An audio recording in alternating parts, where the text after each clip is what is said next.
Vivo T1 Pro 5G belum lama diluncurkan dan mampu memberikan pengalaman yang memang menarik. Nggak cuman ngasih spesifikasi oke doang. Tapi gimana kalau dibandingkan dengan Realme GT Master Edition? Karena seri Realme ini tuh punya spesifikasi yang kurang lebih sama dengan Vivo T1 Pro, termasuk harganya juga nggak beda jauh. So, di sini saya bakal membandingkan dua ponsel dari induk perusahaan yang sama. Buat saya emang cukup sulit juga ya, karena kedua ponsel itu ngasih pengalaman yang 11-12. Tapi setelah dibandingkan dan dipertimbangkan hal ini dan hal itu, pilih Realme GT Master Edition, oke? Di sini Fadil langsung aja kita bahas dan saya jawab kenapa ya saya pilih si Realme GT Master Edition.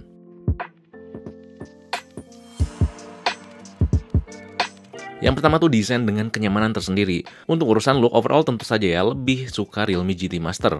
Salah satunya karena bagian depan tuh hadir dengan punch hole ya, bukan poni yang ketinggalan zaman kayak di Vivo T1 Pro. Apalagi varian abu di Realme GT Master, dengan desain industrial tuh asik dilihatnya. Vivo juga sebenarnya nggak kalah menarik ya, kalau kalian terima poni mungil di depannya itu cakep juga. Bezel bagiannya tuh hampir sama tipisnya kayak si Realme GT Master. Dan bagian belakangnya juga punya setup kamera yang penempatannya tuh unik, beda dari yang lain. Bagian frame-nya juga hadir dengan desain yang flat. Kalau bicara masalah ergonomi, keduanya tuh sama-sama nyaman. Kalau Realme GT Master tuh bisa memberikan kenyamanan dengan material industrial bagian belakang yang emang unik, yang susah ditemuin di ponsel lain. Jadi nyaman buat disentuh keseharian ataupun pas lagi ngegame. Kalau Vivo T1 Pro bisa memberikan kenyamanan karena bagian belakangnya tuh hadir dengan material kaca yang enggak licin, memberikan sensasi tuh kayak pasir. Lalu dibantu juga dengan bagian sisi kiri dan kanan yang melengkung. Jadi bisa dikatakan untuk kenyamanan kedua ponsel itu sama-sama nyaman dengan keunggulan tersendiri. Urusan feedback gitar dari kedua ponsel itu memberikan kenyamanan tersendiri ya. Namun Realme bisa memberikan konfigurasi gitaran lebih luwes dibandingkan Vivo. Jadi Realme bisa memberikan getaran yang sedikit lebih halus dibandingkan Vivo ya. Vivo feedback gitarnya tuh enggak jelek ya, halus ya dibandingkan Vivo V23 malahan. Cuman ya konfigurasinya tuh agak kaku ya. Terkadang di notifikasi satu tuh halus, tapi terkadang di notifikasi lainnya tuh kasar. Dan terakhir yang pasti buat kalian seneng kalau misalkan pilih Realme GT Master adalah kehadiran jack 3,5 mm.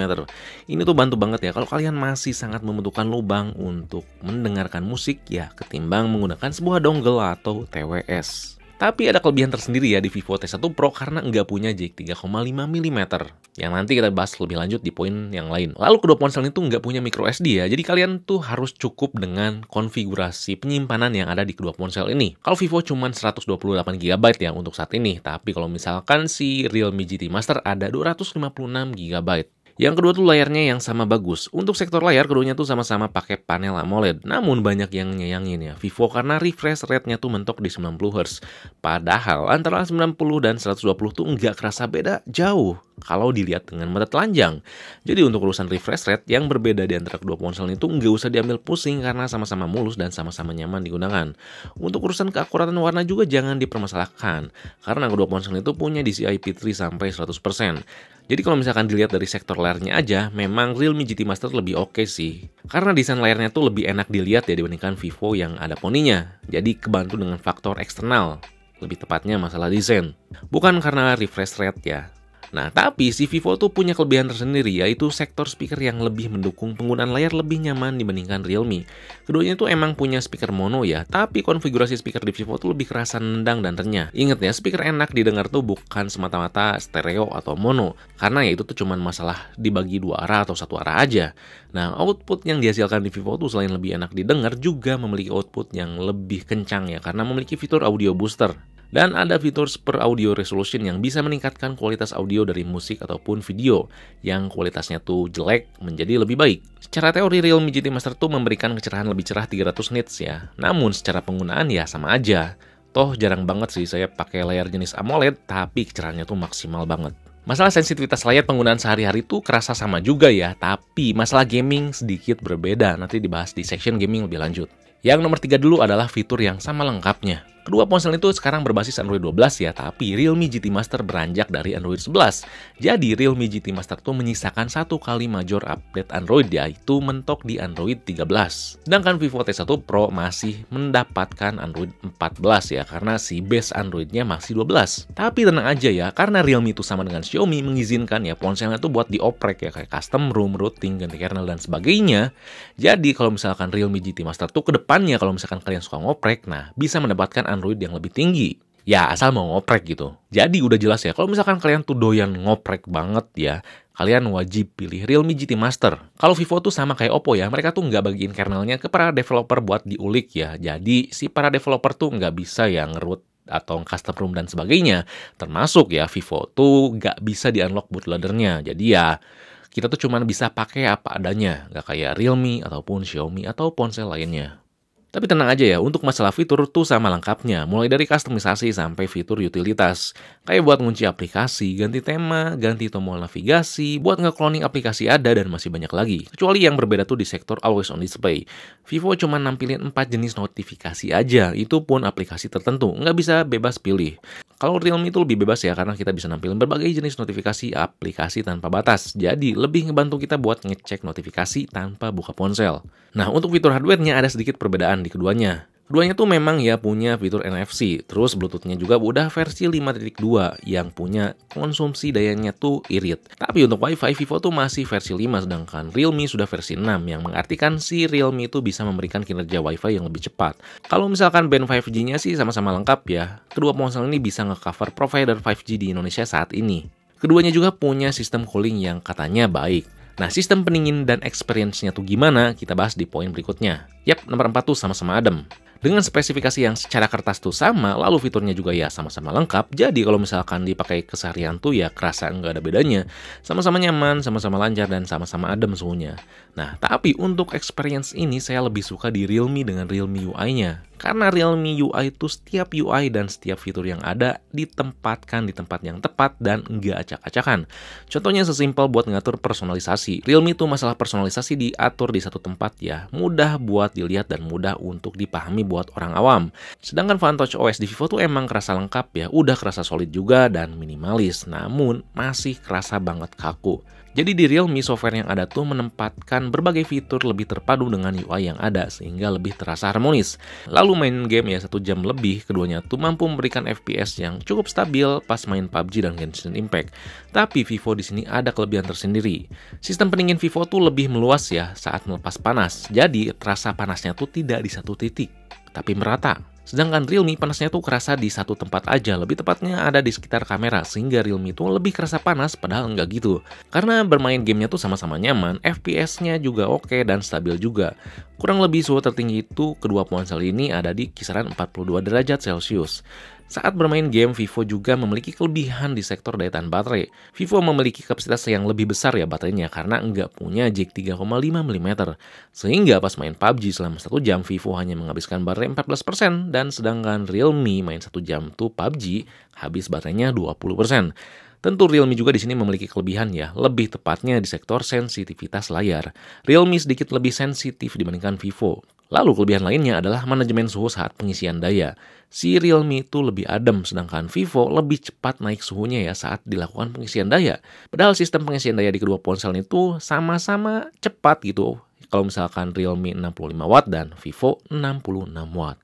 Nah, yang terakhir kamera ya, sebelum bergerak ke kesimpulan yang dimana emang sedikit tricky banget ya di poin 4, kita bahas dulu di sektor kamera ya, karena sektor kamera tuh cukup banyak yang penasaran ya. Sektor kamera di sini ada perbedaan karakteristik ya, kita lihat di daun ini. Keduanya masalah detail tuh bagus ya, hanya saja bisa dilihat Realme lebih vivid warnanya. Padahal saya ambil kedua gambar dengan mode AI dimatiin. Vivo tuh gak natural, emang sedikit ditingkatin warnanya, hanya saja nggak terlalu over. Sama halnya dengan ultra wide-nya. Realme GT Master tuh lebih vivid banget. Buat saya lebih suka karakteristik objek di Vivo T1 Pro sih, lebih adem dilihatnya. Kontrasnya juga nggak sering berlebihan dan white balance-nya lebih enak dilihat.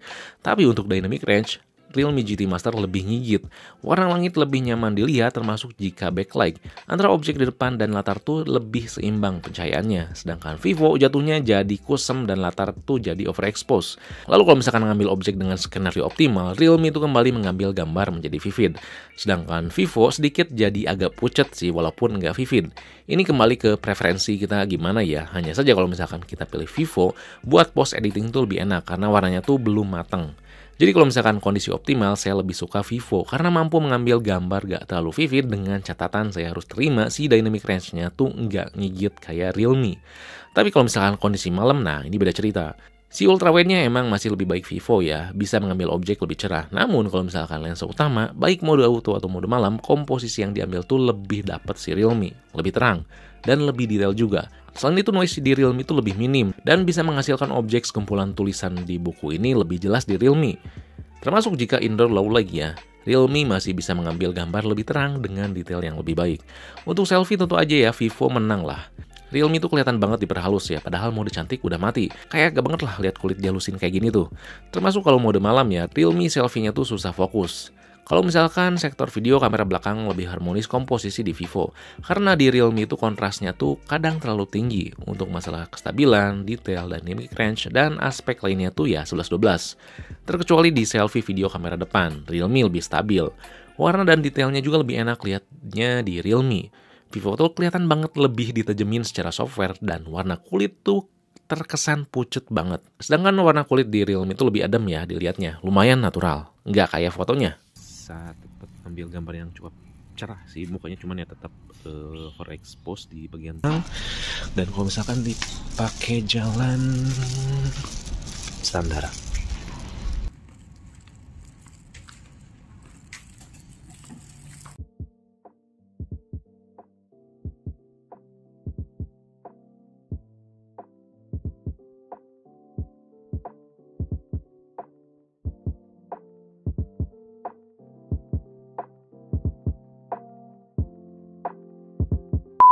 Sebenarnya emang cukup sulit ya buat milih di antara kedua ponsel ini, karena kalau misalkan ada kekurangan di Vivo T1 Pro, nah bakal ditutupin sama Realme GT Master. Begitupun sebaliknya gitu. Jadi emang ya plan dari si BBK Electronics tuh tepat itu, nggak saling makan pasar. Kalau kalian butuh banget ya ke masalah gaming dengan Snapdragon 778G tapi nggak mau sering ketemu casan, nah Vivo T1 Pro pilihannya. Vivo T1 Pro 5G ini bisa dikatakan ponsel dengan Snapdragon 778G yang punya konsumsi daya yang paling baik. Masih dapat update Android sampai 14, kualitas fotografi dan selfie yang baik di kondisi optimal. Lalu nggak lupa speakernya tuh kualitasnya renyah ya. Dengan catatan kalian harus terima tuh nggak punya jack 3,5 mm, tampak depan yang desainnya tuh yang boring banget, dan sektor fotografi malam hari juga video kamera depan tuh kurang baik. Tapi kalau kalian tuh butuh sebuah ponsel dengan desain yang unik, yang dibekali dengan performa yang baik juga, terus punya jack 3,5 mm, wifi-nya cepat, punya varian 256GB, fotografi malam hari, dan video kamera depannya tuh cukup baik, nah Realme GT Master jawabannya. Tapi kalian harus terima ya, konsumsi dayanya tuh nggak sebaik Vivo T1 Pro. Tone warna foto yang disajiinnya juga seringnya tuh terlalu vivid ya, khususnya di kondisi optimal.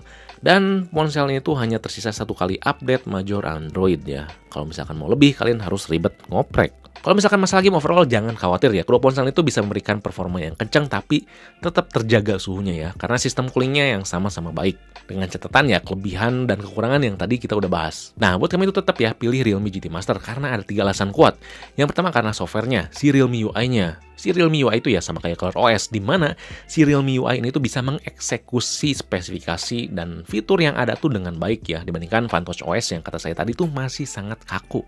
Kedua tentu ya punya jack 3,5 mm yang lebih enak buat digunakan gitu dibandingkan menggunakan TWS aja. Dan yang ketiga karena ada Wi-Fi 6-nya gitu. Yang pasti sekali lagi ditekankan ya, mau kalian pilih manapun, masalah fitur tuh jangan dikhawatirkan, termasuk masalah manajemen suhunya. Sama-sama baik dan lengkap. Yang terakhir, kalau misalkan kalian tuh mengutamakan masalah kamera, ya tentu kedua ponsel ini tuh bukan pilihan. Kalau Vivo masih ada Vivo V23 atau ada V21 yang udah turun harganya. V21 juga ya, tahun awal ini udah diuji sama di XOMark, ternyata ya si skornya tuh atau kualitasnya tuh 11-12 sama si Samsung Galaxy A52 S. Atau kalau misalkan kalian tuh mau keluarga Oppo, ada Oppo Reno 5 5G yang harganya juga turun, tapi kualitas kameranya tuh masih sangat powerful gitu. Walaupun sekarang udah nyampe ya Oppo Reno 7. Oppo Reno 5 5G jangan dikhawatirkan. Jadi sekian saja ya video compare ini. Kalau misalkan ada yang ingin tanyakan, kalian bisa tulis komen di bawah, dan jangan lupa juga buat like, share, subscribe, fix me, lalu nyalain lonceng notifikasinya biar gak ketinggalan video berikutnya. Oke? Kalau misalkan masih kurang jelas, kalian bisa nonton masing-masing review di kedua ponsel ini ya. Di sini Fadil, peace out.